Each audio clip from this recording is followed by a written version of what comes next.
नमस्कार, मी रेणुका. तर तुम्हा सर्वांचं माझ्या यूट्यूब चॅनलमध्ये फार फार स्वागत आहे. तर यावर्षीच्या महाशिवरात्रीच्या निमित्ताने साबुदाणा न भिजवता झटपट बनवता येईल अशी तुमच्यासाठी नाश्त्याची रेसिपी घेऊन आलेली आहे, जी तुम्हाला नक्की आवडेल. मग उशीर कशाचा, चला सुरू करूया आजचा व्हिडिओ. मग ही रेसिपी बनवण्यासाठी सर्वात आधी आपल्याला गॅसवर एक भांडे ठेवायचे आहे आणि यामध्ये 1 कप साबुदाणा घालायचे आहे. मग आपल्याला याच्यामध्ये चवीनुसार हिरवी मिरची घालायची आहे. तर मी ते 5 हिरव्या मिरच्या घेतलेल्या आहेत. तर तुम्ही आपल्या चवीनुसार याच्यामध्ये घालू शकता. मग आपल्याला याच्यामध्ये 1 चमचा जिरे घालायचं आहे आणि या सर्व साहित्यांना 1 मिनिटापर्यंत आपल्याला भाजून घ्यायचं आहे.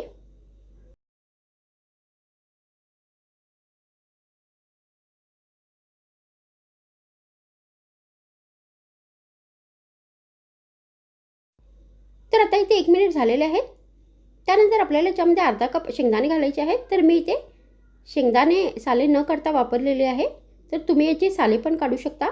तर आता आपल्याला परत हे सगळे साहित्य 2 मिनिटापर्यंत व्यवस्थित भाजून घ्यायचे आहेत.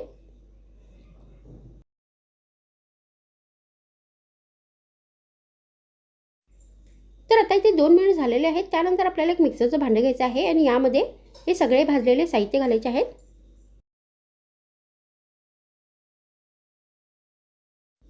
मग यामध्ये आपल्याला अर्धा कप बारीक चिरलेली कोथिंबीर घालायची आहे आणि या सगळ्या साहित्यामध्ये 1 कप पाणी घालायचं आहे आणि या सगळ्या साहित्याची एकदम बारीक पेस्ट बनवून घ्यायची आहे.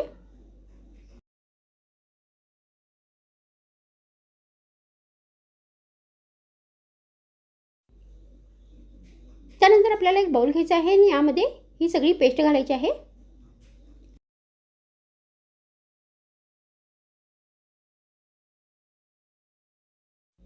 मग आपल्याला याच्यामध्ये 1 चमचा बारीक चिरलेला करबेव घालायचा आहे.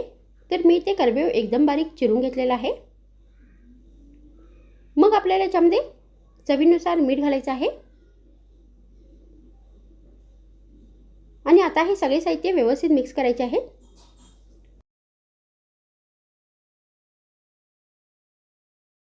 आणि या रेसिपीसाठी हे बॅटर बनवून घ्यायचं आहे. तर या प्रमाणामध्ये हे बॅटर बनवायचं आहे. त्यानंतर आपल्याला गॅसवर फड बनवण्याचा तवा ठेवायचा आहे आणि त्यामध्ये चमच्याने तेल घालायचं आहे. तर मी या बॅटरपासून फड बनवणार आहे.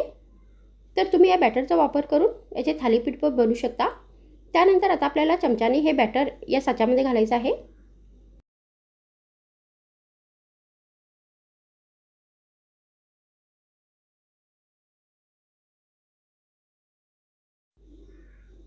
आणि आता हे फड आपल्याला 2 मिनिटापर्यंत एका बाजून फ्राय करून घ्यायचे आहेत.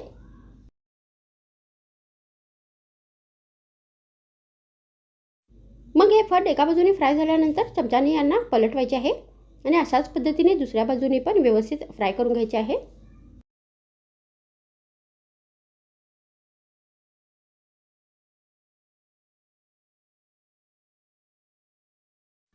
तर अशा पद्धतीने साबुदाणे न भिजवता तुम्ही कोणत्याही उपवासमध्ये ही साबुदाण्याची रेसिपी झटपट बनवून खाऊ शकता. ही एक नाश्त्याच्या रूपामध्ये तुम्ही देऊ शकता. तर आता इथे हे फड बनवून तयार झालेले आहे. तर अशा पद्धतीने हे दोन्ही बाजूने आपल्याला व्यवस्थित फ्राय करून घ्यायचे आहेत. तर तुम्ही ही रेसिपी बनवून हिरव्या चटणीबरोबर पण देऊ शकता, नाही तर फक्त चहा या कॉफीबरोबर पण यांना सर्व करू शकता.